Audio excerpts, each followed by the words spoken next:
Hello, everybody. This is HanChat. Today's guest is Belinda Cai. She's a second-year PhD student at the Chinese University of Hong Kong, and she's currently studying how to use carbon monoxide, not carbon dioxide, to prevent the damage caused by cigarette smoke on our lungs. Today's conversation, however, focuses primarily on mental health during the COVID-19 pandemic, and I hope you guys enjoy. Please welcome Ms. Belinda Cai.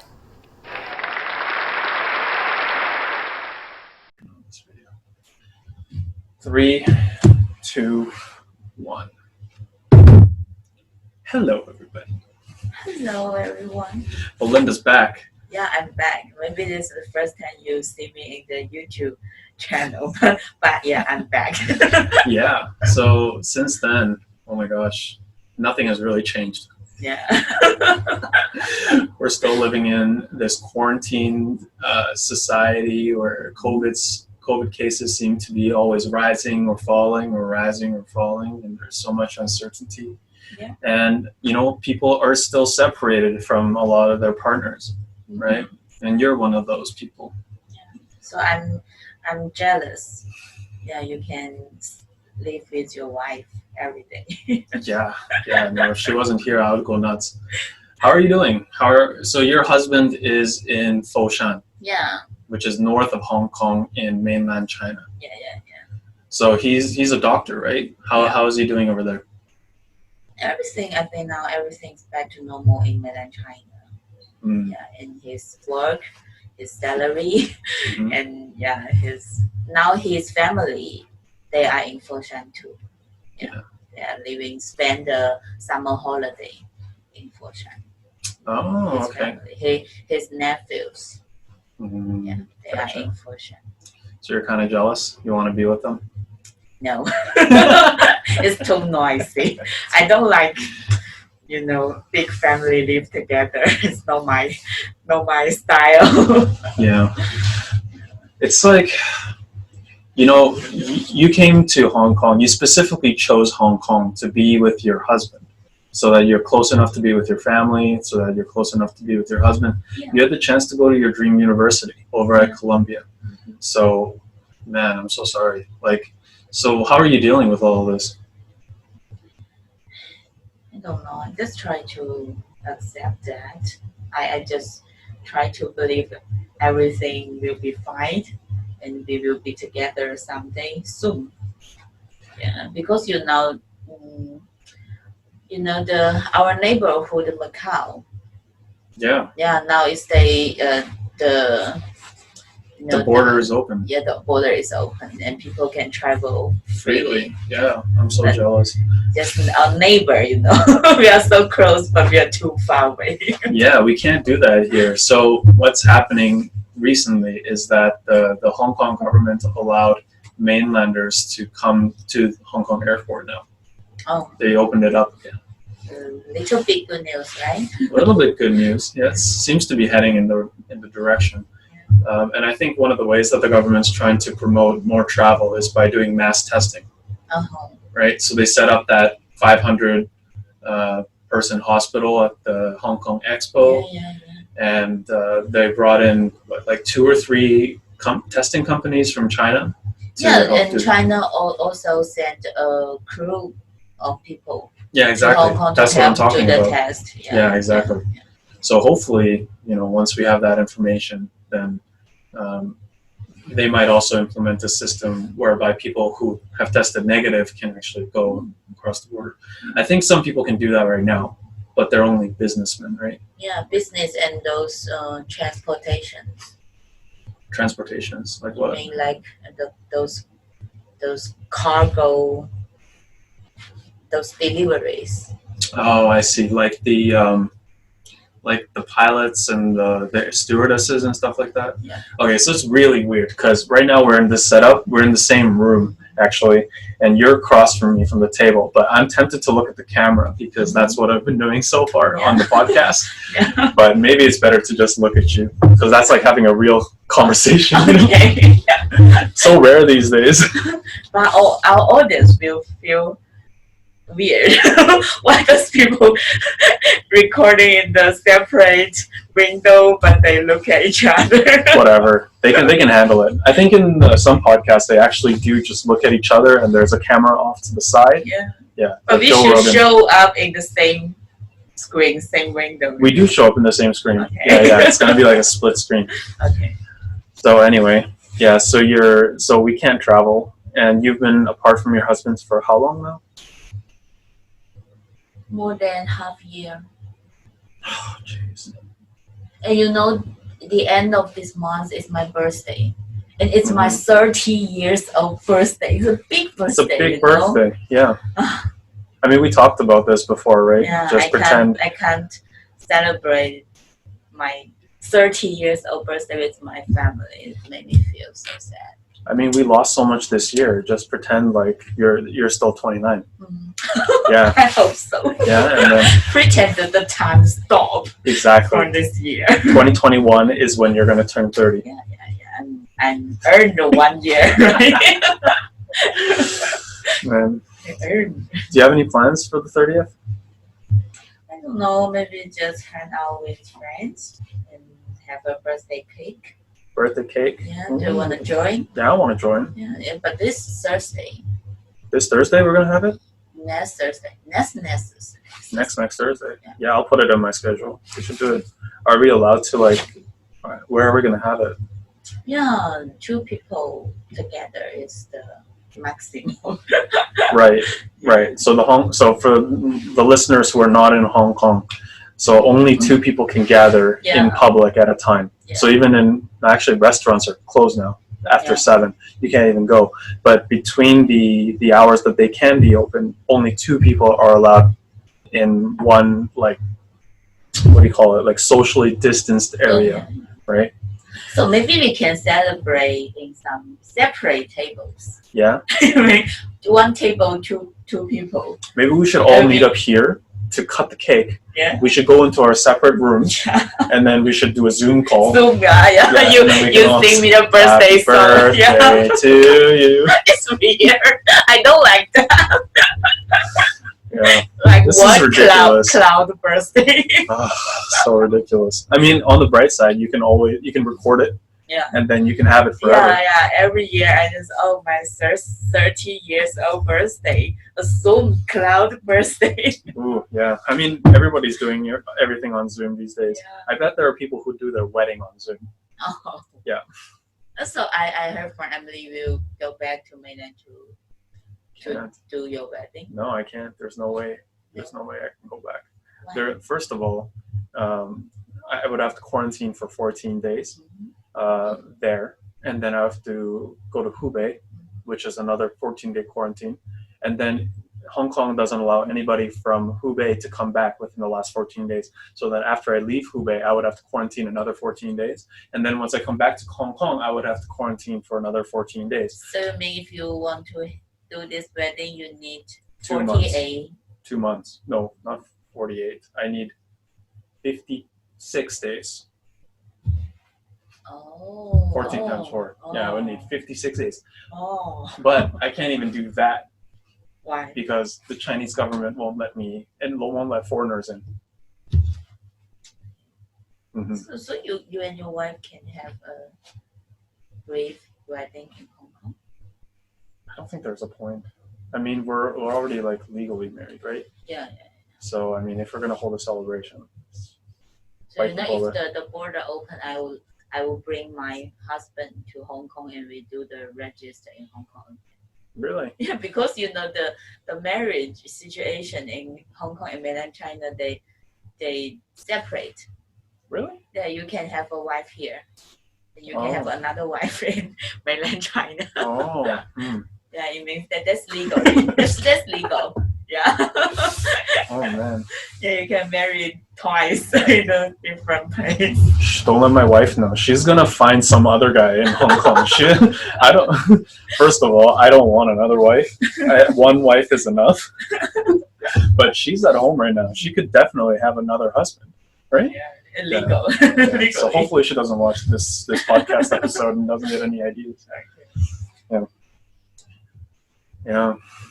it's hard for people in quarantine, like, and just separated by national borders.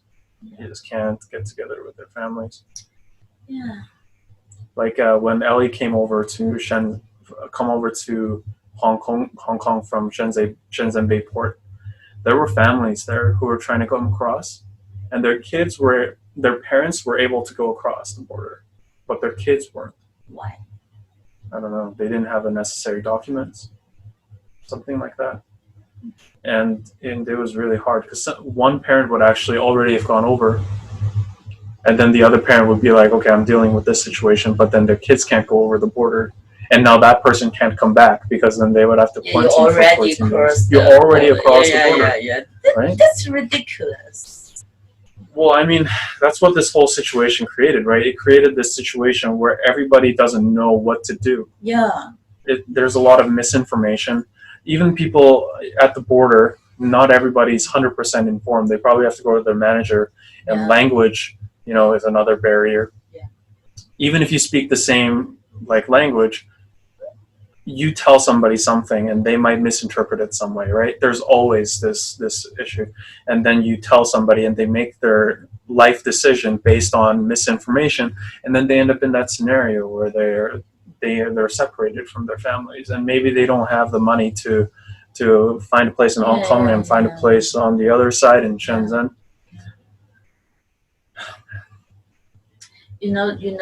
They say maybe the worst situation is that maybe we cannot go back to mainland China still Spring Festival. Spring Festival is big day for China. You think that even during Spring Festival we won't, by the time that February comes around, I we don't still know. won't? Not sure. But if they don't allow us, but if the border still not open till that time, I even use all of my vacation. I need to go back. Yeah. I do the test, the psychology test, online test. Yeah, me too. Yeah, last week. Yeah, you received the email, right? Yeah. And I don't know how. Moderate. Yeah. To severe. Moderate to severe. Me too. High five. Hey! Why high five for this? That's not a good thing, okay? But many of people I know they diagnose like this. It's not just COVID. It's also the social unrest from the protests around the COVID time. Yeah, and especially for PhD student. Yeah, without any problems outside. Yeah. We have a high risk to get depression. Oh yeah. Yeah. So we are PhD students, so yeah. I like how we're just in this scenario where we're encountering problem after problem when at the period of our lives when we have to hyper focus on our work. So do you think when we graduate we will be very strong, extremely strong than other PhD students because we pass through all of these problems? I hope so. That's I believe so. That's Friedrich Nietzsche's idea, right? Whatever doesn't kill you makes you stronger. Yeah. Do you feel stronger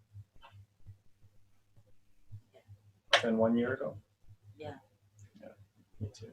At least when I'm, I never separate that long time with my family. Yeah. Never. Yeah. Even when I'm in New York, it's only 3 months.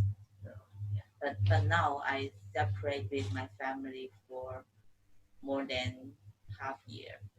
So now I can cook for myself. I can take care of myself. I don't get sick that often. Maybe because we're all wearing masks. Yeah, and maybe and I always tell myself, just take care of yourself. Don't work so late and get enough sleep. You can't get sick now. Yeah. Yeah. So I think I'm I can take good care of myself now. I can cook for myself. I can find things to relieve myself. Yeah. Yeah. So I think in a good side, I think I'm stronger than before. Yeah. Yeah. I can actually see that. Right. Yeah. I mean, one of the biggest stresses that we go through as PhD students is that, as with all science, not everything goes to plan, right? You have a hypothesis. Yeah. You might have tons of evidence for your hypothesis, Yeah. but maybe it won't work, Yeah. right? Maybe it won't come out the way you expected. And then you have to figure out, number one, did you make a mistake? So you have to repeat the experiment, Yeah. right? And you have to think, well, what could be causing this? And then if indeed your hypothesis was wrong, then you also have to find a way to explain your results, right? And you need to restart a project. You have to restart. Yeah, Yeah. that's really stressful. And I think I read, so one of my friends, Vanessa, she posted a link on Facebook leading to Nature and an article saying what PhD students can, what I wish I had learned before I started my PhD. And one of the things is don't take those things too seriously. Failure is going to happen. Accept it and then grow from it. And I think that's like a mantra of mine now. It's like, number one, maybe it's not my fault. Yeah. Maybe the hypothesis, I made the best decision I could. Yeah. And other people were in agreement, and I decided to do it, and the results might be different, but it's not my fault. That's science. That's think. science. Yeah. Right? If you can prove every hypothesis, that's no. Exactly. That's not gonna happen. And who knows? Maybe that when your hypothesis is wrong, maybe that's the best thing that could have happened, because Yeah. maybe you find a new mechanism. Yeah.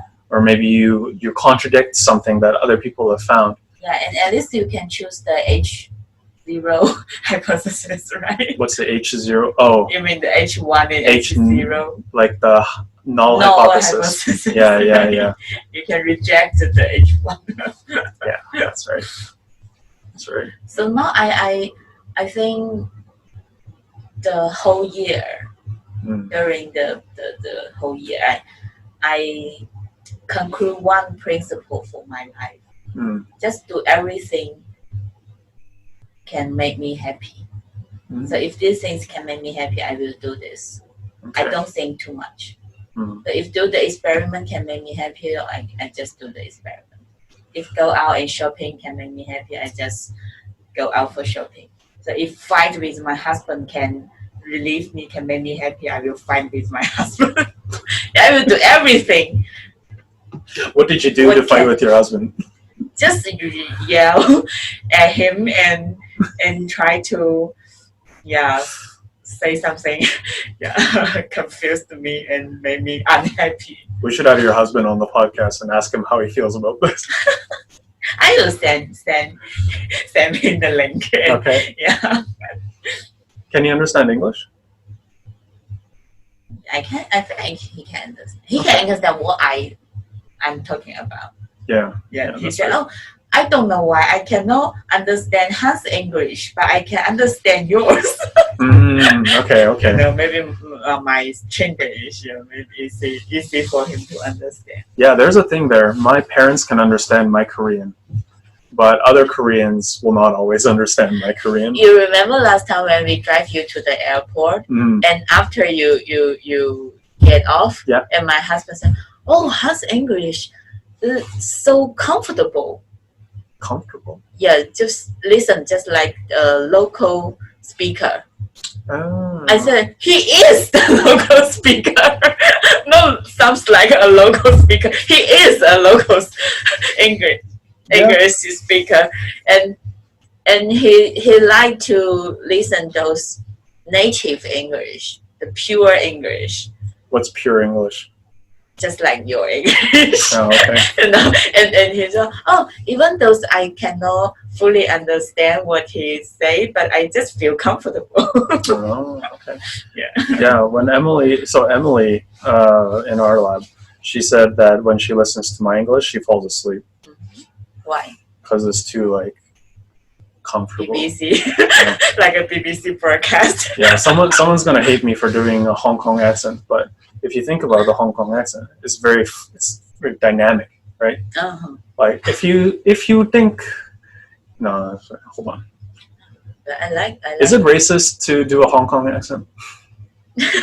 I don't know why it really sounds. If I say this in a Hong Kong accent, do you think that some people will be offended? I like your India accent. Oh jeez. Do I dare do this? I do not know if I should do this. Oh my god. I do not know if I should say it. I mean, stereotypes are harmful, right? But the accents are funny. Yeah.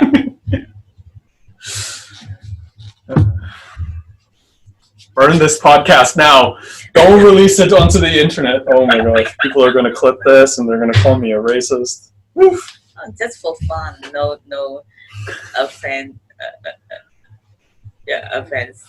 yeah. I mean, no offense to anybody. Yeah. I just think accents are pretty funny. So, what were we talking about?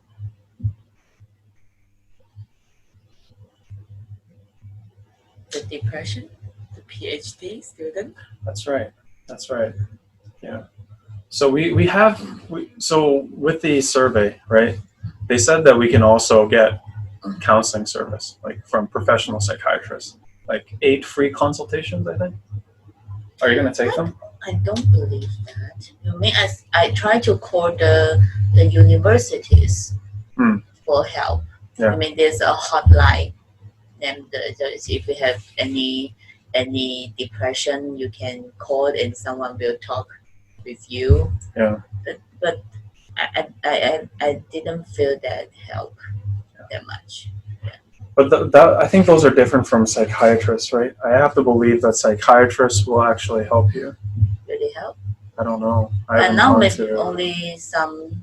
I haven't gone to the one that they have some, recommended you. but they will give you some drugs, right? Probably They don't cure you, only talk with you, right? They will give you some treatments, right? Yeah. Some people need the drug. So when I was going through my depressive episodes back in third year undergrad and during my master's, the drugs really did help kickstart me. They weren't a solution, right? They were just a way to get me motivated enough to make lifestyle changes. Yeah. And but for me, the issues were really internal. But some people get depressed because they don't have the ability to control their situation, right? Whatever is causing them to be depressed is external to them, right? Like our situation right now, where we're stuck, we can't visit our family. I haven't seen my family in 2 years, and I'm so homesick. Well, I saw them briefly last year before I came to Hong Kong, but even then, it doesn't really feel like it. I spent maybe 3 days with them. You have your wife here. I have my wife here. Right. Yeah. Without her, I would be lost.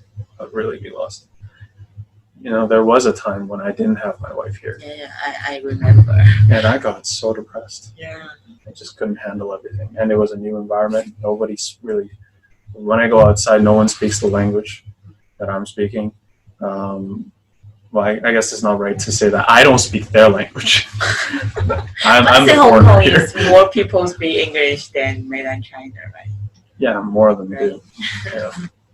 But if I go to a grocery store, no one speaks my language. If I need to ask a question, if I need to ask for help, it's like, I don't know where to find this, then no one will be able to help me. I'll just have to. You know, before I came to Hong Kong, I thought every Hong Kong people can speak English. Yeah. I don't know why.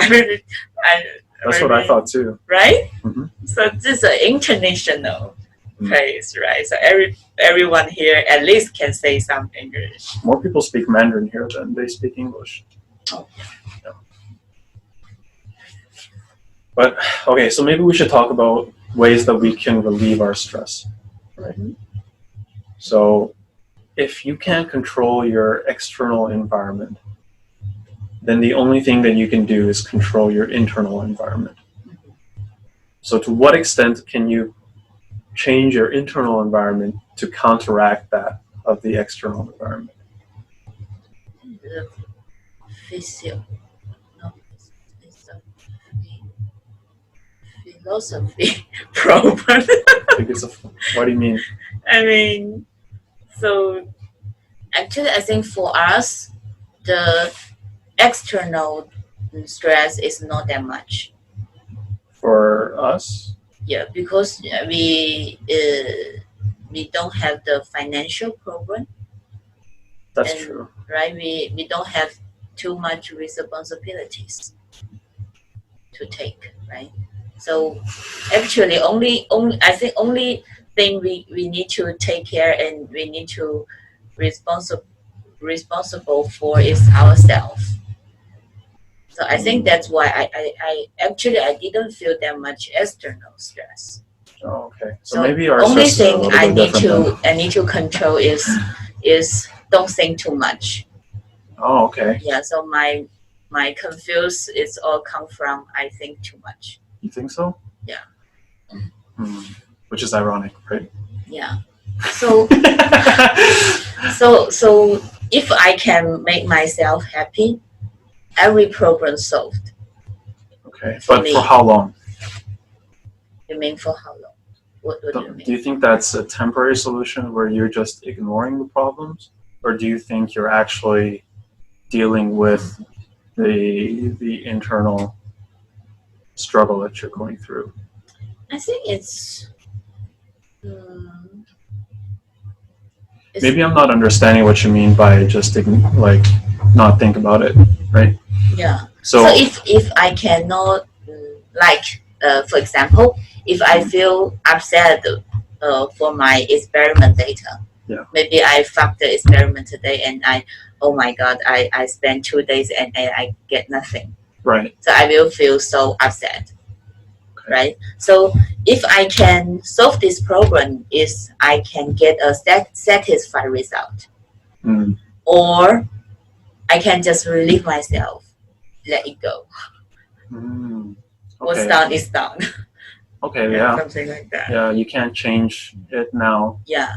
But if I can let it go, right, then I can have more energy to face my further experiment. Maybe I can do it better next time. Okay. But if I always think about my previous suck result, yeah, and I can fuck the next experiment again.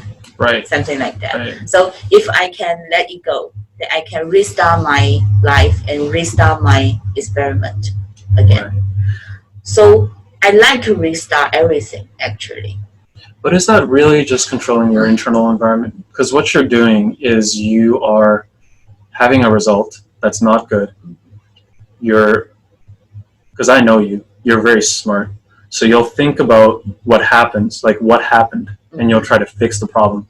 Sometimes you'll even call me, right? And you'll ask, Han, I have a problem with my experiment. I want to fix it. Yeah. And then you take the steps to fix it so that you don't screw up your experiment the next time. Yeah. Right? Yeah. So is that really controlling your internal environment, or is that changing your external environment so that it's better in the future? But sometimes I just can't let it go. Oh, okay. I can't go to you for help. Yeah. Yeah. Sometimes I just can't let it go. Okay. Yeah. So I think that's the problem I need to solve. I need to let it go first, and I can do something else next. So you have to let your emotions go first. Yeah. Oh, I see. So that's why I think my almost of my stress come from my internal. I see. Emotional. I think this is really important because there's something called CBT, cognitive behavioral therapy. You know what that is? No. So it's a series. It's a technique developed in like the 1960s or something, and it makes you question whether you have these cognitive distortions that are like what it says, distorting your version of the world, your view of the world as it is, right? Yeah. So maybe in that moment when your experiment's fucked, you're catastrophizing, the situation. You're making it seem really worse than it really is. Yeah. So you're letting yourself step back, Yeah. really let it go, Yeah. analyze the situation clearly, Yeah. and then move forward. Yeah. Right? Yeah. That makes sense. That makes a lot of sense. So I found if I let things go, then I can do better in the next. For me, I have a really bad time with dichotomous thinking. So that means that you have only two outcomes to something. So if I do my experiment, right, and I don't get what I expect, then my impulse is to say my experiment failed, right? But in reality, it didn't fail. The experiment just didn't go the way that I thought. There are many ways to look at it. First of all, for example, if my drug didn't have the effect that it had, even though other people showed it somewhere else, maybe my specific model is, being affected differently by the drug than their model was, right? Yeah. And then, so a lot of people have used like resveratrol, right, for diabetes, obesity, all these metabolic diseases. And my model is that, but in pregnancy, right? Other people have shown that resveratrol can be very beneficial in pregnancy too. I'm looking specifically at the kidney in an in vitro system. And in that experiment, it was very clear that resveratrol was having a negative effect, right? Which was not what I expected. So my impulse was to say, oh, my experiment failed. I did something wrong. But no, I have to look at it very clearly, objectively. Did I follow the steps? Yes. Maybe is there something that I didn't think of that might be affecting the results? I can't think of anything right now, and talking to other people, it doesn't seem like there's an issue. Okay, then is it possible that this drug is not good for the kidney under these circumstances? Maybe. Yeah. And then you move forward from there. Yeah. Maybe I'm the first one to figure out that resveratrol is toxic in pregnancy for the kidney. I don't know. I have to do more studying, right? Yeah. But it's a different perspective than to just have this black and white kind of thing. Yeah. Everything has shades of gray. Yeah. Right. But if you think negatively, you will say, "Oh, I'm failed." Right. And that's just also do the outside result, right? Yeah. So I think our internal problem I think that the internal emotion can simply divide it into negative and positive, right? Like for my situation, like I told you my cell problem. Yeah. If I think negative, I will say, oh my God, there must be someone do something bad behind me. I can never have good cells for my experiment. Right. Yeah, just think negatively. But if I think positively, okay, maybe something wrong, I don't know. But I'm willing to try again. I will saw another tube of cell, and I maybe it will be better, right? Yeah. So now I have another tube of cell, and it grows good. Yeah. So I think if I do things positively, I think things positively, so things will be totally different, right? So I remember when I'm in New York, one of my lab mates that attached a very big note in her table, just write "think positive." That affected me a lot. Okay. Yeah. So I think I know, and so after I saw her note, I understand why she can always do things positive and think positive, and why he always looks so energetic to solve her problem. So that affect me a lot. So I also try to be a person like that. Okay. Yeah. I mean, I have very different opinions about the think positive thing, but if it works for you, I'm not going to argue with it because it works for you. Yeah. So let's talk about this objectively, okay? Let's not talk about your specific scenario. Yeah. Let's talk about in general. So if somebody's going through a hard time Do you think messages like that will actually help them to be positive? I think so. At least for me, I'm a person easy to be affected by the environment. Hmm. So if I, like for example, if I hate somebody, Yeah. but if at this time some people told me, oh, this people is not bad.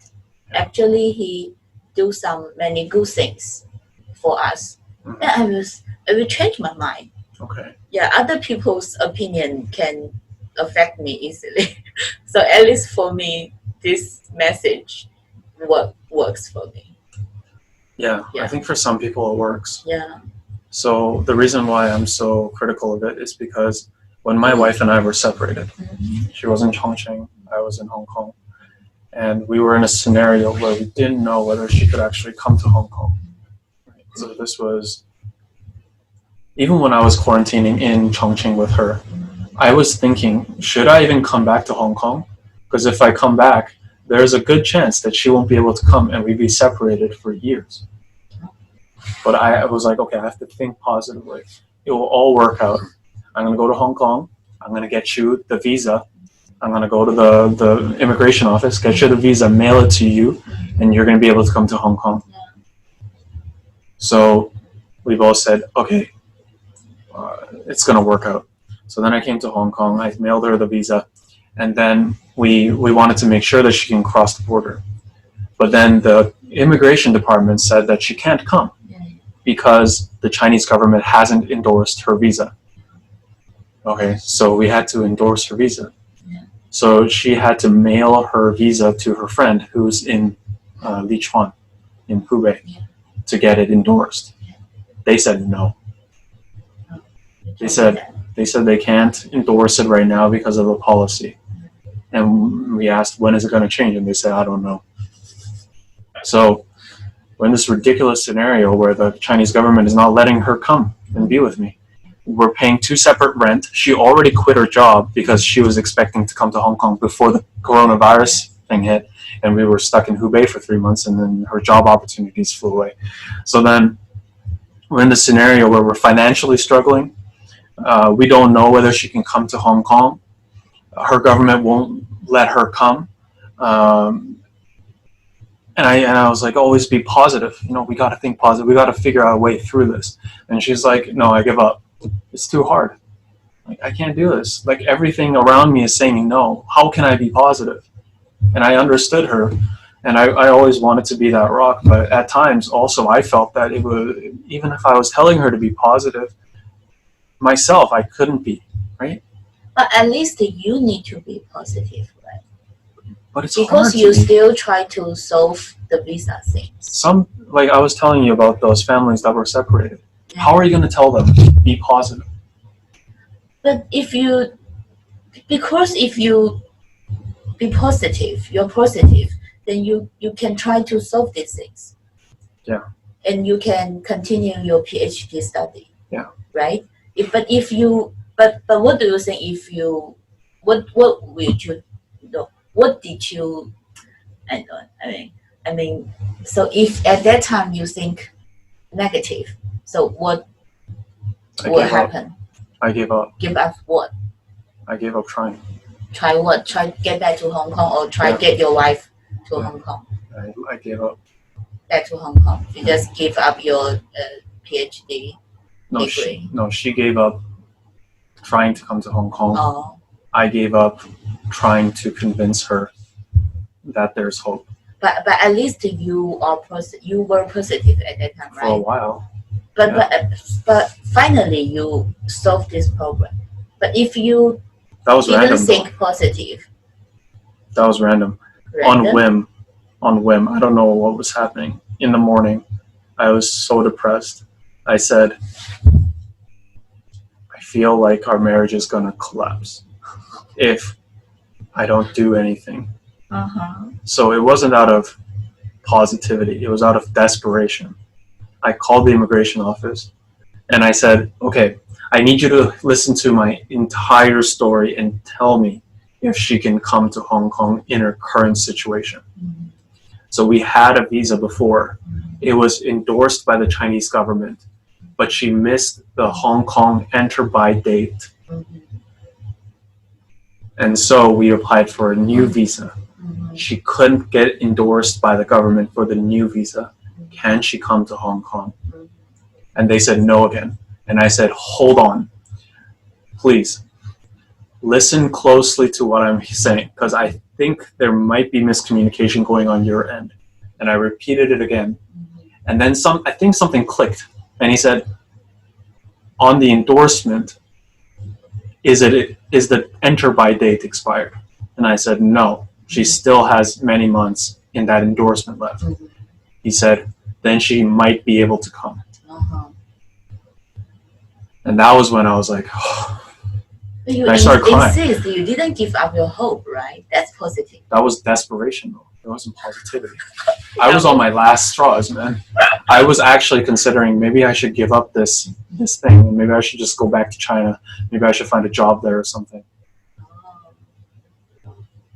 So do you think my marriage will collapse? No, I think you guys are different. Because my husband, like, he can't come to Hong Kong and I can't go back to mainland. But are you like, number one, are you guys financially struggling? No. Number two, are you crying yourself to bed every day? No. Yeah, she was. For months, she was just crying.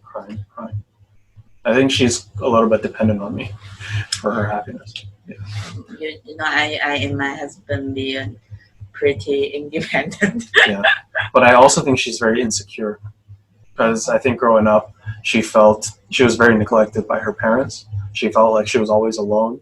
She had to move out in high school and be on her own. There was not really a lot of people around her to support her. So when she does find someone to rely on, it's hard for her to trust, because she's very insecure about that.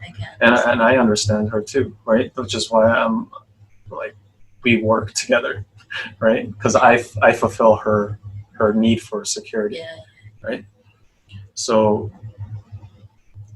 when we're apart, we don't know when we can actually be together. I think that just that emotion of insecurity just became overwhelming, and then she couldn't handle it anymore. Yeah, she lost, I would say, maybe 50 pounds. Oh my God, I should do that. Maybe I should,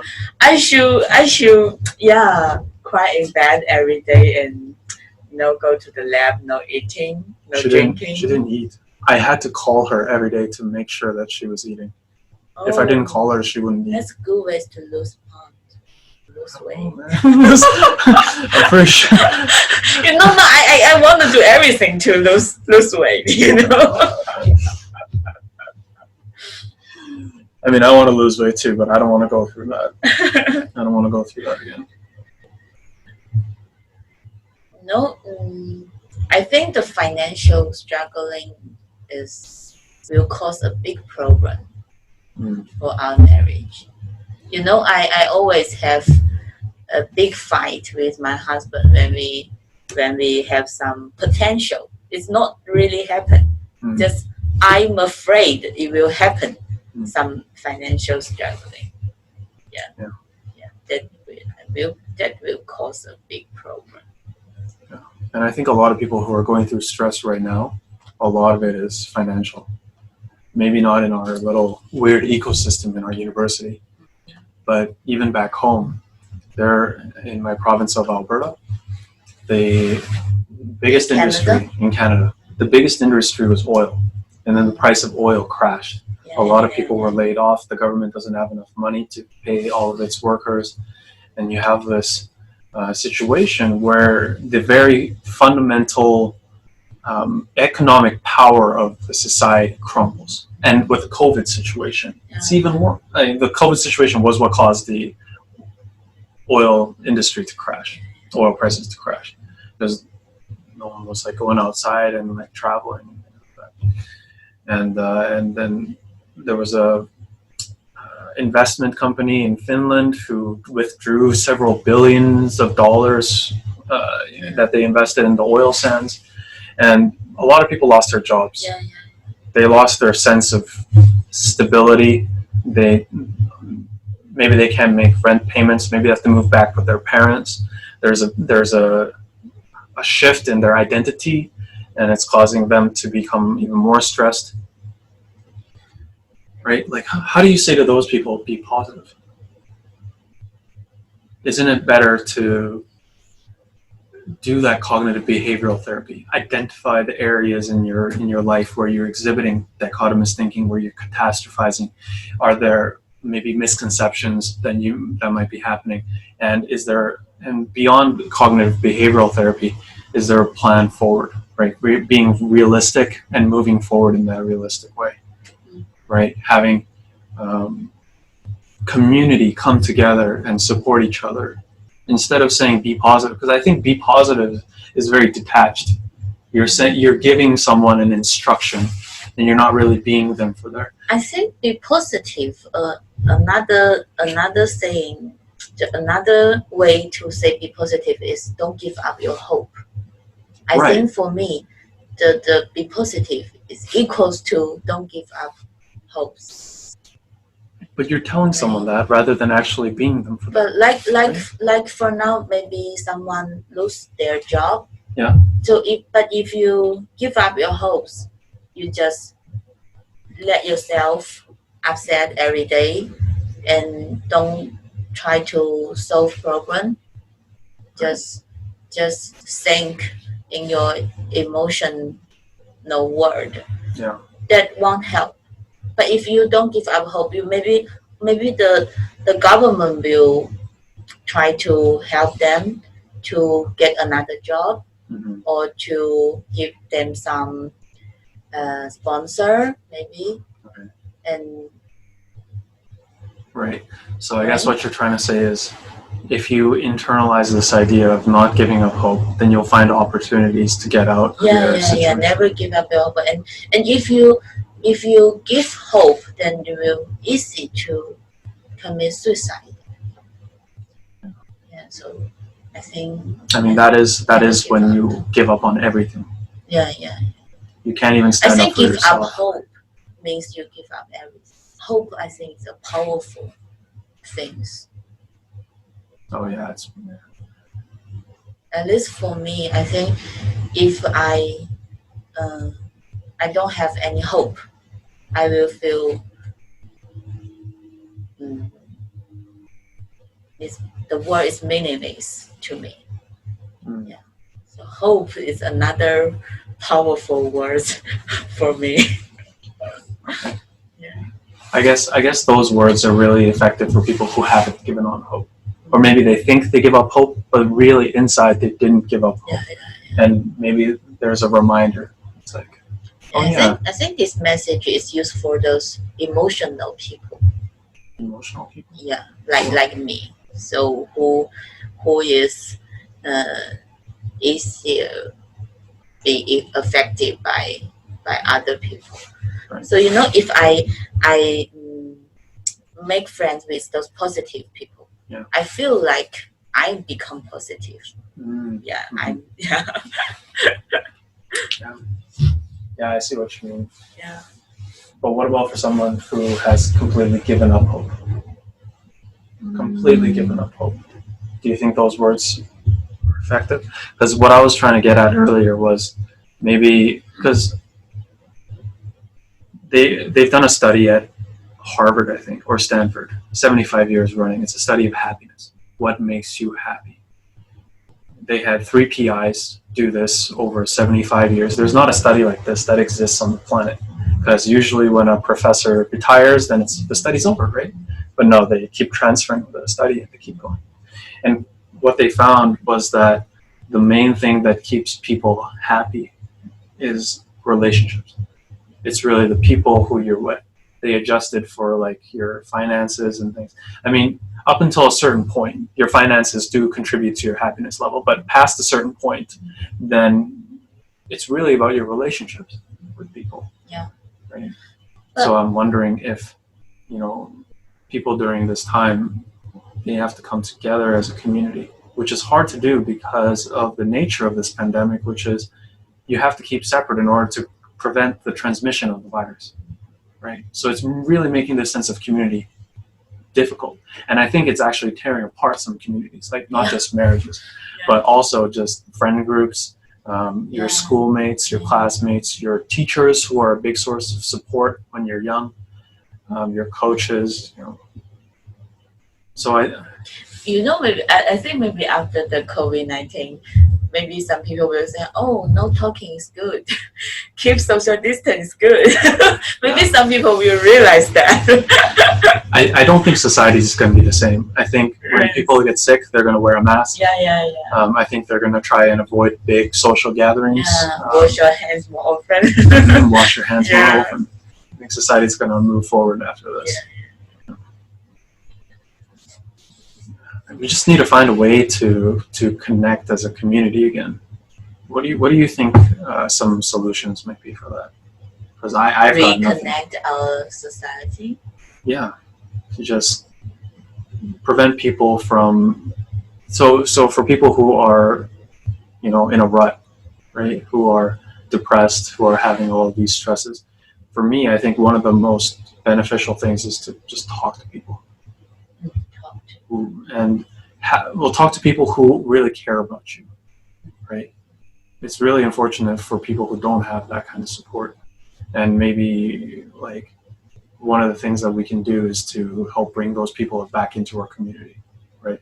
So recently I've been trying to just call people and just check up on them, it feels like I'm virtue signaling now, Yeah. but like it feels like I'm trying to show off now, which is not good.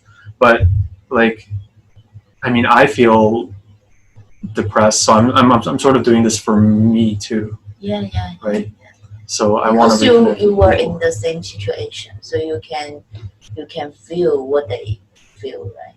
feel what they feel, and also just getting things off my chest and knowing that people are out there and they care about me. I think no people born isolated. Yeah. I think if you can make people feel you are trustworthy, you are really care about him or her, I think people will open their mind and they will willing to talk with you. Do you have a lot of friends like that? Outside of your family, outside of your husband, do you have people like that that you can go to? Yeah. I think that's good. Actually, Emily, I and Emily, we go through a depression period just a few weeks ago. And Emily come to me. And when I feel depression, I go to Emily for just talking and cooking together. Yeah. That help. Yeah. So I think people need friends, need someone you think they really care about. I don't know if this conversation is going to help anybody out there. I don't know. Maybe it might give you some ideas. Yeah. Maybe we can transition off the subject a little bit, but continuing in line with, you know, friends. Right. Another way that people have friends is through gaming. Right. They make friends online. Right. You know, some people are like. Oh, another important way for me to relieve myself during the COVID-19 situation is play games online. Mm-hmm. Yeah, I can talk with people and we like the 王者荣耀. What's that? It's a phone game. Okay. It's a most popular phone game in China. What do you do in the game? Just we have 5 people and fight with another 5 people. Oh, so it's like League of Legends. Yeah. Okay. League of Legends or something like that. And you need to cooperate with your team members. Yeah. And then you can talk, and maybe he come from other province, and maybe you can become friends after the game. Yeah, something like that. I think play games online is another good things for me to let bad things go. Yeah. Especially as adults, right? Yeah. A lot of us tend to think that if kids are like making friends online, maybe it's not that good. Maybe they should make more friends in person. But when it comes to adults, but I feel the opposite. You know, I think if you make friends online, it's easier to talk with those stranger people. sure, yeah, I can definitely feel that. Yeah, right. Because you don't know him, he doesn't know you, and you can even share your secrets. Depends on what your secret is, but okay. That's not. I mean, those secure secrets is not gonna threat your right, yeah. safe, Yeah, right? yeah. You can like say that. whatever's on your mind without Yeah, caring. You're like yeah. hidden from, you're anonymous. Yeah, right? yeah. Maybe you can say, "Oh, I hate my husband recently," but you can talk with your friends and your family. I hate you. You hate your husband, right? But you can talk this with a strange people. That's fun. That's good, and I think it's easier to open your mind to a stranger people for adult. Yeah. Yeah. So I'm pretty like make friends online. Yeah. Yeah. Yeah, I think online gaming is actually a pretty good way to make friends. You know, I bought the Resident Evil, and I can't play that. It's too scared. Oh, yeah. I can't play that alone. That's also a single player game, right? Yeah. So you need someone like next to you. Yeah. It's so scared. Those zombies, you know. Yeah, Resident Evil is a scary franchise, man. Yeah, and you know the version 7 is a VR version. Oh my god, that's crazy. So something can be behind you. Yeah, and you turn around and that's crazy. Yeah. The people who play those games, who are those people, you know? Like, I can't see myself playing those games. I'm too chicken. I mean, it's not real, I guess. So maybe I can do it. But anyway, so gaming, right? It's a good way to make friends. It's a good way so I played this game in the past called Card Hunter. Not a lot of people actually played this game. It was a free game on Steam. And I got really hooked. I got really addicted to this game. I was playing with these guys in this guild. One of them was called like Savvy or something, and another guy was called Nictus, and there was another guy like that started with a D. But we became like a really good friends. We played every day. We communicated. We have a similar goal. We wanted to beat all the other guilds. All of us became like the best players in the game. Oh. Yeah, for a time, I was actually number 1 on the leaderboard, and we developed very different styles. So Nictus was the first guy, the guild leader was called Just Saying, actually. That's what I remember. So Just Saying was not as good as us. Nictus, however, he was this guy. He was a very macho Brazilian guy. His dad was apparently a boxer, and he works at a veterinary clinic. He was very aggressive in his style of game. So he would go and so the game was you have 3 units, the opponent has 3 units, and the goal is to kill the other units or claim a territory. Okay, so king of the hill kind of thing. But he would just rush the other opponent, and they would be so pressured. He had these precise attacks, coordinated attacks that came from every angle, and he would just surround the enemy and pelt them to death. And I would be like, how do you do that? So I tried it. Can't do it. What happened? Yeah, and no enemy's like scared.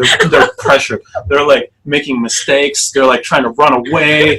It doesn't matter. He's like on them like glue. Can we do this peace and love? Yeah, no way. And not when it comes to this guy. He was also number 1 on the leaderboard for a long time. I think he broke the world record for like the number of rating points or something. My style was very different. I didn't like that kind of style. I couldn't pull it off. Even though we're playing the same game, right? It's really weird. My style was very creative. I always, even off the game, I was coming up with these ideas, and I would use smoke to kind of cover the area so that long-range units wouldn't be able to attack, and my short-range units would come in. And so anyway, we became really good at the game. I felt a very strong sense of belonging in that community, right? And even when we were not playing the game, we would hang out and we would just talk and just hang out. It's really fun. Even today, I don't feel that sense of community as strongly as I did when I was playing that game. It's really weird. I mean, Maybe you become mature. Maybe. Maybe you play less games than before. Yeah. Well, definitely. I don't play many games now. I mean, I quit that game actually because my girlfriend at the time, she said, "You're not spending enough time with me," so I picked the girlfriend over the game. I regret that choice now, because obviously she didn't stick around. But yeah, that game was really good. Have you ever felt this kind of like camaraderie with the people you're playing with? Camaraderie? Yeah, like did you feel like you were part of some sort of like gaming family or anything like that? Yeah. Like with your mobile? Yeah. Because sometimes we have a WeChat group and say, let's go play the games together, something like that. Yeah. So maybe sometimes if you play alone and you lose the game all the time, defeat again, again and again, and you will hope somebody just you can ask for help and somebody will come out to protect you. Yeah, something like that. Right. Yeah, like family, right? Yeah. And there's a Chinese drama named In the Name of Family. I think, but I don't think that's an English version. But the Chinese drama, that means the drama that I don't know. That's good. It's like those people, they are different parents, but they live together and they become very, very close. Yeah. Just friends? Something like that. Like roommates? No roommates. There is a family, 2 abandoned boys that live in the girl's family. Oh, okay. And they become very, very good, just like a real family, something like that. Yeah. Okay, cool. So I think sometimes people say we need to have some blood connection that can build our relationship. But I think the love can build the relationship, not the blood. I mean, it's really weird. We ended up in this society where we're just with families and families. Yeah. Friends are kind of come and go, right? Yeah. But if you think about in the past, we lived in these small tribes of 150 people or less. Yeah. And we were very close. Yeah. We didn't live in these big megalo cities of 33 million people. Our biology isn't adapted to these big societies. Yeah. We're meant to live in these tight-knit communities. I don't know why now people seems less close than before. Yeah, I wish we did have a closer connection. Yeah. I think a part of that is just logistics. It's very difficult because you need to go move for work. People have their own problems to deal with. It's not very efficient to live in these communities together because like housing prices might be good here and here and here, and they're all separated. And we also have full-time jobs now, right? We spend most of our time away from home, and the times that you're free might be different from times when other people are free. So it's very difficult to make these connections now. Maybe the work, our job, give us less time to keep the relationship. Yeah, and it's very difficult to build relationships at work, right? Because people have different motives. Conflict of interests. Yeah, definitely. So how do we go about making stronger communities? I think the only way is just to put in the time and connect with your friends a little bit more in a way that, the friends that you really care about, just continue to care for them. If in my life there's people show up and make me feel, you are a true friend, I won't let you go. I will hold you and don't let you go, something like that, because it's hard to find a real friend It really in the is. society. But when you're gaming, you don't think about that, right? You just think about, oh, I'm just gonna have fun, Yeah. and then you meet people you like. Yeah. There are no conflicts of interest there. Yeah. You just meet people with similar hobbies, Yeah. and that's why I think it's actually a really good way to make friends. You know, when I was younger, Mm. I make friends with those people I like. Mm. But now, I more like to make friends with those people who likes me. It's a little bit different. Interesting. But how can they like you if you're not meeting them for the first time? When you're meeting them for the first time. So, for example, if I like you, Mm. but I feel maybe you don't like me, then Oh, I I won't see. make friends with you, something Okay. like that. Yeah. Yeah. But if I feel you like me, then I will like you, and we will become friends. Mm. Something like that. I think that's That's normal. different. I think that's normal. No one wants to be not liked. But when I was younger, I always try to make friends with those people I like. Oh, I see. Yeah. Okay. Even if they didn't like you back. Yeah.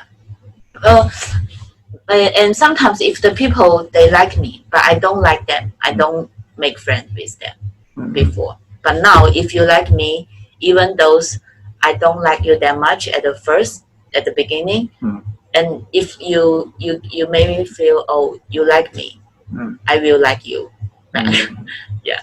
That's not important that I. That's because you're a nice person. No. I think you're very likable. Really? Yeah. And you said you're a little bit emotional, right? Yeah. So if somebody I'm likes really you, emotional. then you probably feel like, oh, they like me, and then you feel good, and then you're like, oh, and then I'll like you back. Maybe. Yeah. But when I was younger, I like to judge people. I like to divide people into, oh, I like and I don't like. But now I don't judge people. Yeah. People only divide into like me or don't like me. Interesting. Yeah, that's different. Yeah, that's really different. Yeah. We got a little bit off topic. What were we talking about again? Marriage, remember? We didn't start a marriage topic. What? I thought we moved on. I thought we was talking about gaming. Oh yeah. Okay, maybe we can go back to marriage, but let's stick with gaming for now. Okay, let's keep the marriage topic for next episode, maybe. Okay, sure, that makes sense. Because I think for marriage, I can talk for the whole episode just around the marriage. Yeah. Okay. Stay tuned, folks. We're going to talk about marriage in the next episode. Recently, I'm so emotional about my marriage. I thought you guys were okay. No, the relationship between my husband, it's okay, always okay. But marriage is not only about you and your husband or wife. Okay, fuck gaming. We're talking about marriage.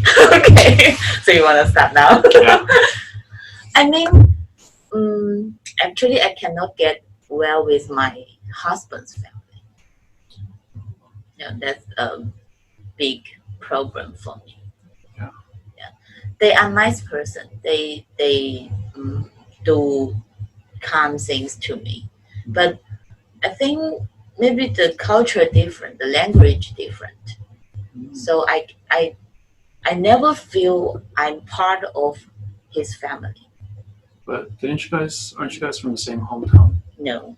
Where is he from? In the Chaoshan region, it's a relative isolate region, and the language is totally different. Sometimes his parents cannot even understand what I'm talking about, and most times I cannot understand what they're talking about. When their families talking in their language, I feel like I'm like a fool. Just sit beside my husband, and I cannot play my phone because that's not polite. Oh. Yeah, but I can't understand their language. And I don't know. I think his family is a little bit boring. I like those funny people. Oh, okay. Funny souls. But their family is too realistic. Right. And you got together with your husband because of him, not because of his family. Yeah, but if I married with him, I need to live with his families. Oh, I see. Yeah. So that's like a cultural difference between like Yeah. Western and Asian cultures, maybe. Yeah. Before we get married, I'm a single child. Yeah. And I don't have a big family. Yeah. And I always hope that after I get married, because my husband has a very big family, so I thought they will give me more love, but actually no. Yeah, they are they I see. still. I see. Yeah, something like that. That must be difficult. Yeah, that's difficult, and I don't wanna push my husband to make a choice between me and his family, because his family, actually, I think his family, they have a very close connection, just not with me, right? So you kind of feel like an outsider. Outsider. How about him when he comes to your family? How does that work? I think he feel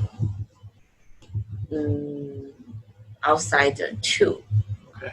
But it's less chance he need to live with my family. Right. Maybe once or twice, 1 year. But I need to face his family like I don't know, maybe more often. Yeah. Yeah. So how about so why do you think, so you have this perception that they don't like you, right? I don't think they don't like me. Okay. Maybe they don't know how to live with me either. Yeah, because I think our culture, our thoughts is totally different. Like what kind of thoughts?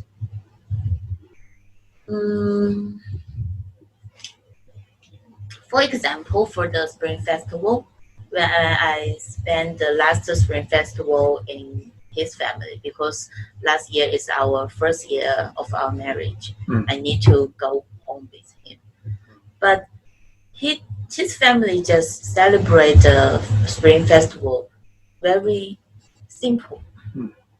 But you know, in my hometown, we celebrate the Spring Festival.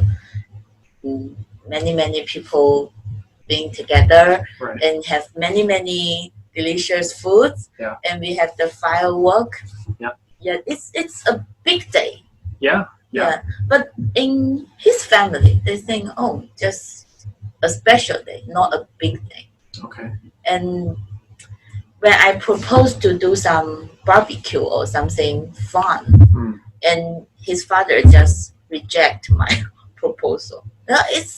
It's too noisy. It will mess up the play yard. Okay. Something like that. Yeah. And I like to cook the potato soup. And his father said, "Oh, this is not good, not delicious, no health, something like that." And his father just throw my things. What a hard man. Yeah. He tells his daughter-in-law no. Yeah. And when they come to Foshan, and they like to buy things, they like the cookers. Okay. The dishes. They will buy the style they like. But this is my house. This is my place, I cannot decide what dishes I have, right? Right. So they're imposing themselves on your house. That's weird in China, because people like us, we cannot afford a house by ourselves. So we need to have some money from our parents to buy the house. So I don't know why. I don't feel that house is my house. Okay. But it's legally, it's my house. Yeah. but the money, at least the most of the money from his parents, that made me feel, oh, maybe you give money, maybe you have rights to decide what's the decoration, what's what the dishes we have, Right. something like that. Yeah. But I don't know why. It's my house. Yeah. I feel like these And I things feel, are oh, so. it's not my house. I feel like these things are so trivial, though. I think if you told them, "Oh, I don't like these dishes. I want those ones," I don't think they would get angry. Do you think? Really? Maybe they will think I'm not respect them or something. Oh no! Tell them that you really appreciate the gesture. It's just these are like not the style of plates I want. So now I find a way to solve out this problem is we buy my own house. I will buy my own house. Oh. I can decide what the decoration I like. I can decide what dishes, what cookers I use. I can decide. I can let the people I like in. Right. I can reject the people I don't like. Yeah, okay, that's okay. But Don't what about come just to my having house, what something about like that. having a conversation with them? Right? It's hard to communicate. Even my husband cannot cannot sometimes. Even my husband, he can communicate with his parents, Oh yeah, something that's like true. that, you Like know. But traditional culture. yeah. Asians, it's hard So to change the so I laws. don't like that relationship, and I don't like my children grow up under this family atmosphere. Environment. Yeah, environment. Yeah. Makes sense. His family, they're so boring. So boring. You cannot imagine how boring they are. So boring. You know, where I was in his hometown, the hometown home, and breakfast, after breakfast, talk about what to eat in lunch. After lunch, tea, high tea, and talk about what to eat for dinner. After dinner, drink tea, and talk about those boring things like what happened in your uncle's family, what happens in in your neighbor's family. Right. Talk about these boring things. Yeah. Okay. And go to sleep. Yeah. And routine the life every day. Yeah. Now I see where you're coming from. So boring. Yeah. Sometimes I think that too. You know, when people just talk about things. I mean, for me, I don't even know the language at all. Right. So when I'm there with my wife, and she just keeps me company while her family talks amongst themselves. Yeah. And then, you know, occasionally they'll be like, "Ganbai," and then I'll be like, "Okay, ganbai," you know, and then we drink. I actually got alcohol poisoning once because they wouldn't stop. Oh. Actually, so no. what did you feel when you in Hubei with your parents-in-law? Oh no, they were really good. They really took. I was grateful because, you know, they didn't have to take care of me, right? Like, I was really imposing myself on them, and I felt, because I was there for many months, right? I was just really, really grateful, and my parents are grateful to their parents as well, because they took such good care of me. I didn't, you know, have little to eat. I was always plentiful in the food that I consumed, and I became also quite plentiful in mass. And I spent a lot of time there just reading papers, watching Netflix. But did you talk? Didn't really talk with them. No. But you watch movie together? No, not really. Not really? Not really. So you just spend almost your time with your wife? We played a lot of cards. Okay. Yeah, like the 3-player game. And my wife and I would talk in English, and we'd be like, "Okay, this is how we're gonna get money from your mom." But at least you can do something together, right? Yeah, But I don't know what things I can do with my parents-in-law. None of them. No. So that's hard. I think it's hard for his parents too. Yeah. Maybe they don't know how to get along with me when we live together. They are very good person. I need to say that. Yeah. They are very good and they are nice. And even when I'm in his hometown, they never ask me to do something. Just sit there and listen what I cannot understand and then something like that. But they never ask me or push me to do something. And they are nice person, but we are just cannot live together. Yeah. Have you tried to like do things with them? I don't know what to do with them. Like I in the spring festival, I proposed maybe we can have some barbecue party Right. in our play yard, right? Right. They just reject my proposal. Oof.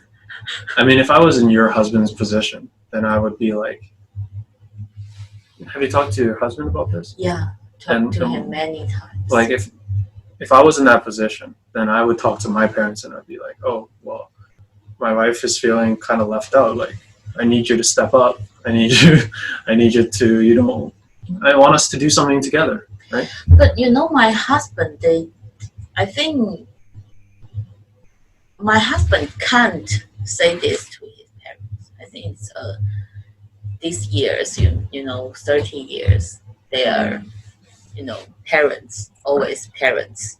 Right. Yeah, you just follow their opinions. Right. So if I told you to just be happy and think positive, it's not going to help, right?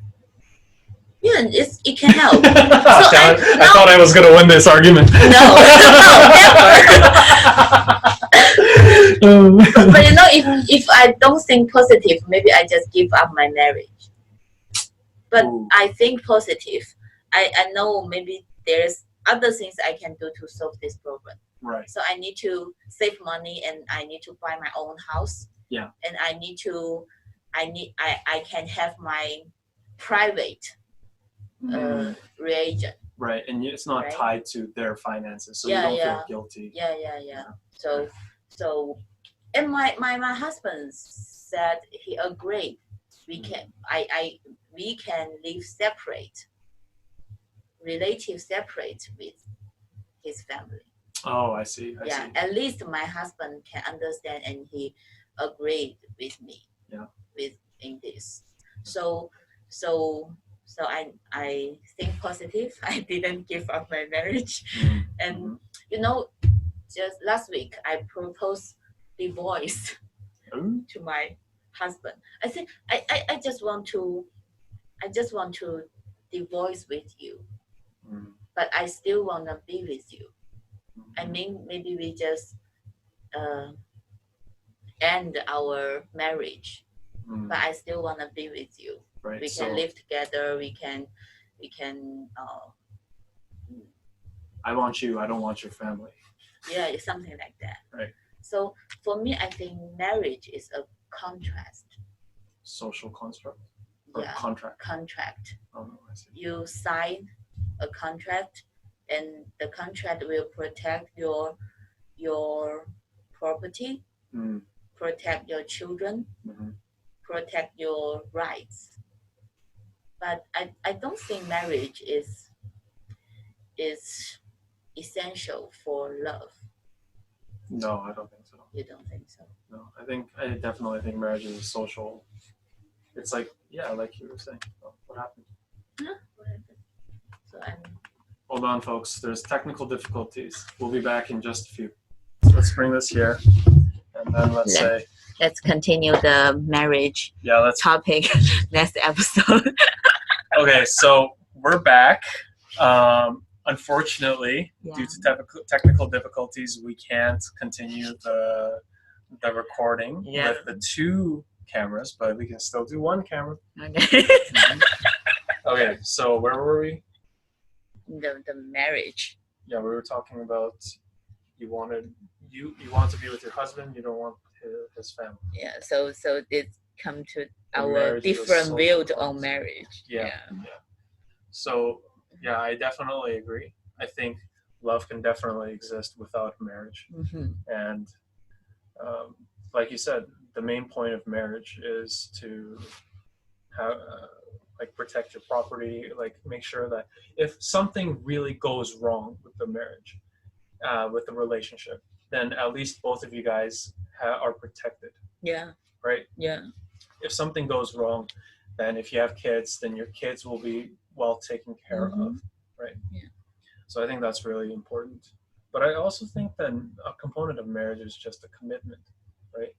Because it is taking a step beyond just loving each other. It's acknowledging your commitment to society. So sometimes what I think is that you might feel passionate about something, right? But until you really have a responsibility, then it's not, then you might feel whimsy about, like, wishy-washy about it, right? You might change your ideas, right? Like let's say that, like, volunteering work, right? That's why people, not a lot of labs will take people in for volunteering work, because it's not a responsibility, it's not a contract. So then they might do their project and then halfway they might leave.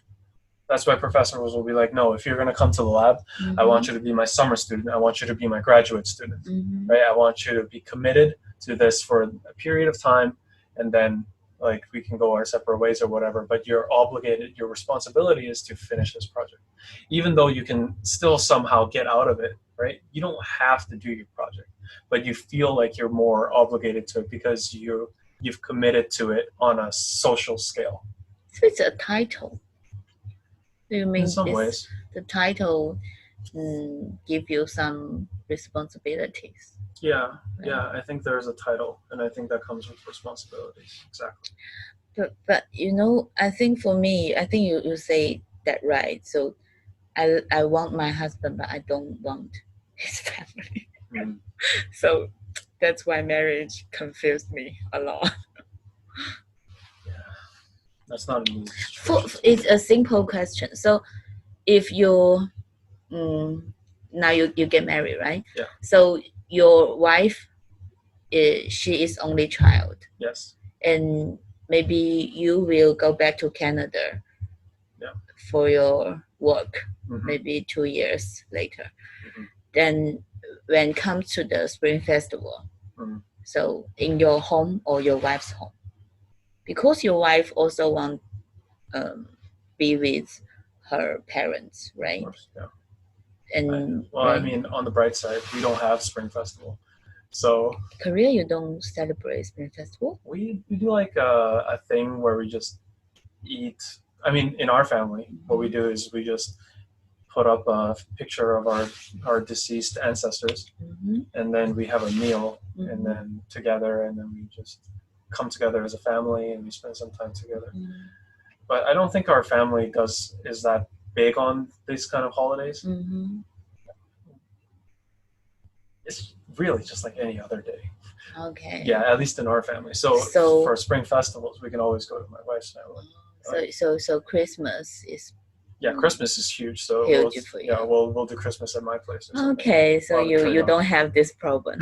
So for me, so what's your suggestion? Like in my husband's culture, the Spring Festival must be in the husband's home, right? But I'm an only child, and my mom now, she is single, and only family she have is me if my grandparents pass away, right? So if you were me, what will you do? I would talk to my husband. I would talk to your husband. Right. So how can we solve this problem? So just communicate honestly. Just be like, I know the tradition is this way. And I acknowledge that, to your family, tradition is very important. But my family also wants to see me too. Right. And I'm sure they want to see you too. Yeah.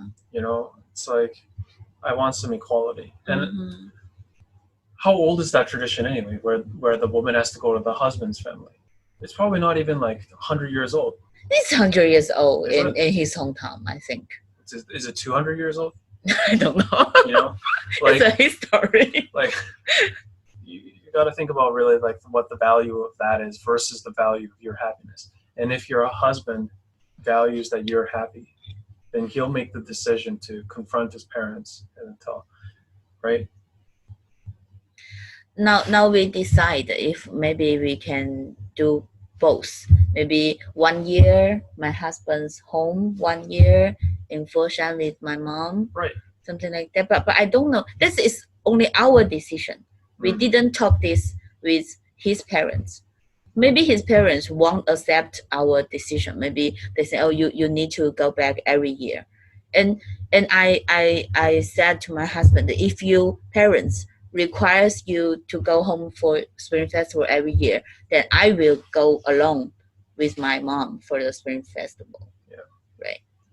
You So know, then I and my husband, we cannot separate. We cannot celebrate the Spring Festival every year.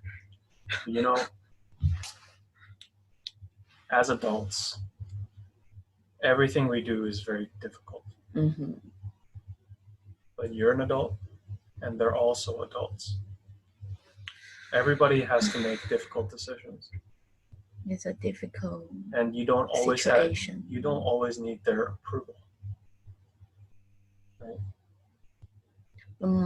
I think my husband needs his parents' approval to do this, because I said that his family, their connection is close. Okay, then you just tell him what the plain situation is. He's putting his relationship with his family Mm-hmm. over what you want. So That's the clear situation, right? So that's I need to push myself, my husband, to do the choice between me and No, his you don't have parents, to push right? you don't have to push your husband at all. What you have to do is you have to tell him exactly what's going on. That's what my wife did. She said, so we were at a social gathering with a bunch of friends, and I was talking with them, Mm-hmm. right?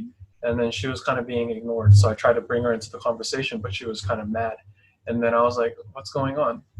And she said, when you invite me to a social gathering and you're talking with your friends and leaving me out of the discussion, what you're signaling to me is that your relationship with them is more important than your relationship with me.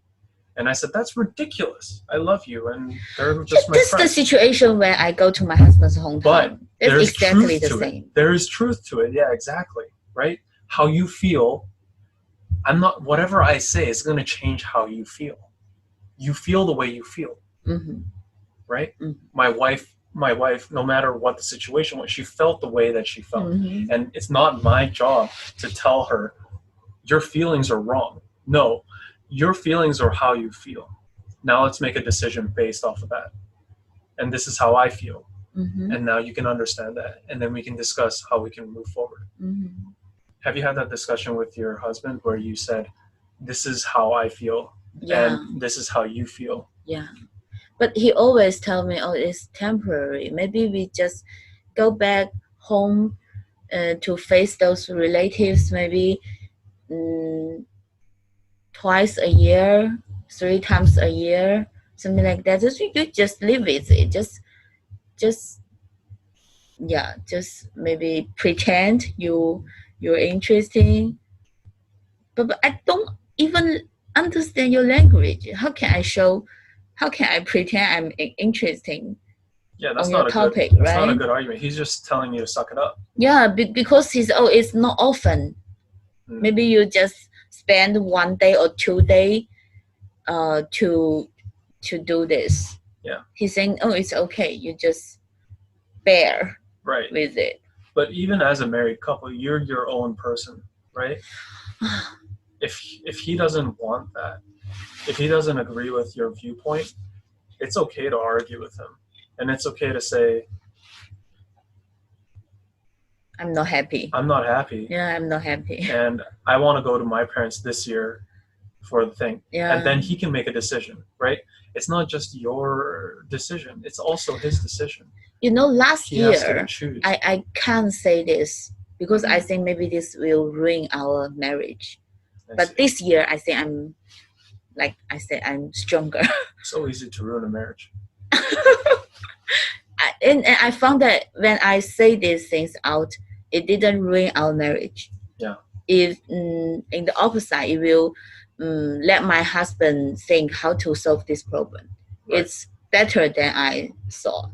Yeah. Yeah. So now I at least I can tell him I'm not happy with your family. I don't like your 5, 6 nephews come to my house and play my toys. You mean I'm like a child, you know? I have many toys. I have many snacks, chocolates, and I have many Hello Kitties, Right. you know. I don't like some other people to touch my things. Yeah, you want to set boundaries. Yeah, and I only have a little pet, the little pet, you know. Hedgehog. And yeah, hedgehog. And every time his nephew come to my house, play my pet. Oh. And I'm not happy. Right. And they play my toys, eat my snacks, right. and play my Hello Kitties. I don't like that. And every time I have many small Hello Kitties. Yeah. And sometimes his nephew, I want one. Right? If I give you, I'm not happy. If I don't give you, what would you say? Maybe, just a little Hello Kitty, right? I mean, I would say that. But something like if that. it was something of mine, of value, like it's no big deal, just a little Hello Kitty. I'd be like, no, I want that book. That's my book. Right? So I can't say this last year. Every time when his family come to my house, touch my things, I just live with that. I don't think that's healthy. I think that's gonna ruin your marriage. Yeah. Not you telling them that you're so now this boundaries. year, I just told him I'm not happy. I don't like that much people come to my house. Yeah. But if you think this is your house, your parents buy the house for us, right? If you think this is your house, that's okay. I'll never go back to this house again. I will move out. I will find my own house, own place to live. So now at least I can say this. Yeah. And now we try to save money to buy a second house when I graduate. Okay. Yeah, we hope we can do this. Yeah. I hope so too, man. Yeah. God bless me. Yeah. Give me money. Give me a money ring. You and me both. Let us pray.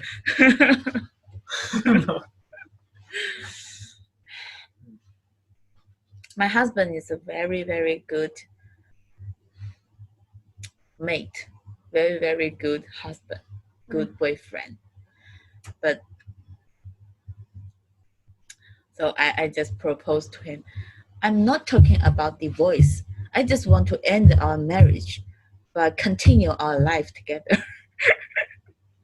Yeah. I don't see anything wrong with that because it's okay, right? Because you're not the only one that has to make compromise in order to match with this compromise. It's families coming together. It's not one family's becoming submissive to another family. So as much as you try to, engage them, like you go to their house to, you're giving up time with your family in order to be with them. Right. They need to understand that too, and they need to understand that you have boundaries. And if they try to pressure your husband, right, and they're like, you need to control your wife or some bullshit like that, he needs to stand up to them and needs to say, no, you guys are wrong. My wife, I love her and I want to make her happy. Like, your husband needs to grow a backbone.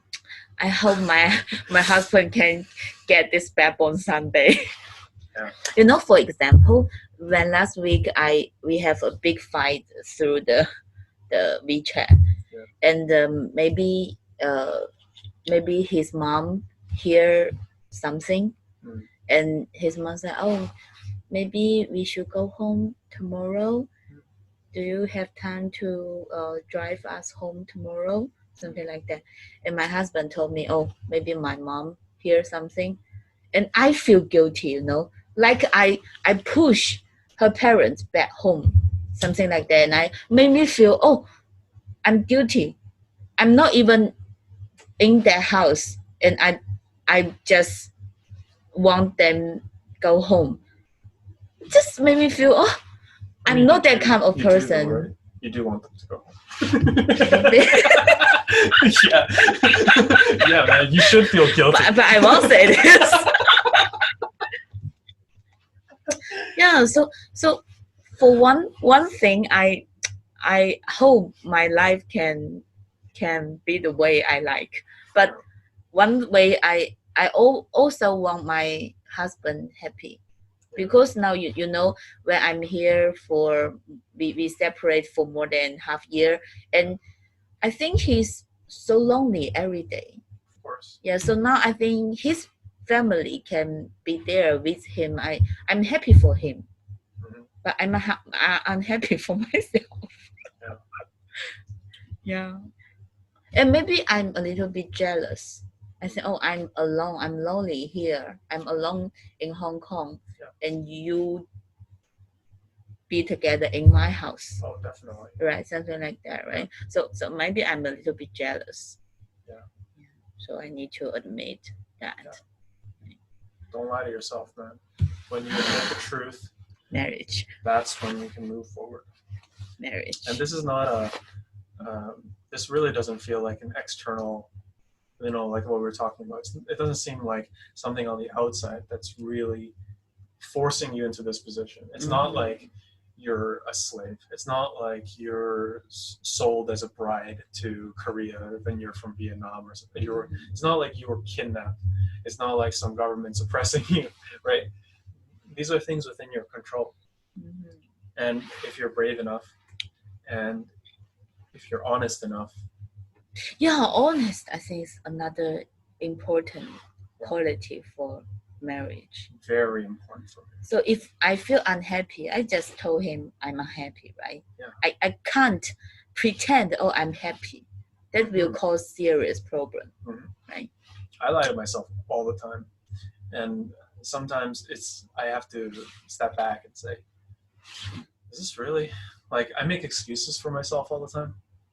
Let me give you an example. When I was doing my experiment, and I was like, maybe this isn't lying to myself. Maybe that's a different thing. But let me give you this example anyway. So I was doing my culture experiment, and it didn't work the way I wanted it to. And I immediately thought, what if our hypothesis is wrong in the first place because the student that came before me cheated? Oh, and fake the result. And because I was repeating her experiment and it wasn't working, right? But then I was like, is it? Is this really it? And at least for 2 weeks, that's what I was thinking. I was like, oh my gosh, what if I'm working off of false data, right? If I can't replicate her findings, totally waste time. It's waste time. How do I bring this up with my supervisor, right? I'm going to be accusing somebody of lying. You think too much. I think too much.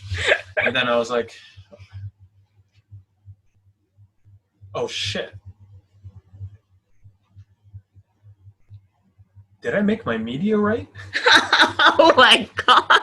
And then I had this moment where I was like so the medium is the real reason? I think it's the problem. So I think it's because I added extra glucose. So I added extra sugar to my culture medium, and the cells weren't liking that. So did you feel a bit guilty for the previous student? Yeah, well, no, because I didn't say anything to my professor or anything. I didn't accuse anybody, but I felt ashamed that I jumped to that conclusion instead of questioning myself first, right? So I don't know how that relates to what we were talking about before, like lying to yourself. But it's kind of like lying to yourself. It's Find excuse. finding an excuse for what you're doing.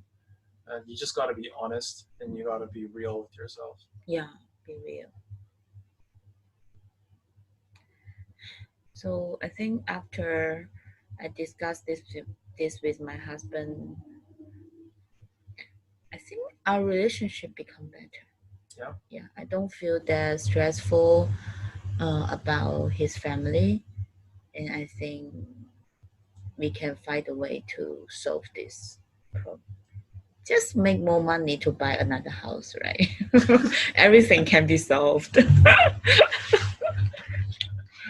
I like the saying that the money can solve 90% problems, and another 10% problems you need more money.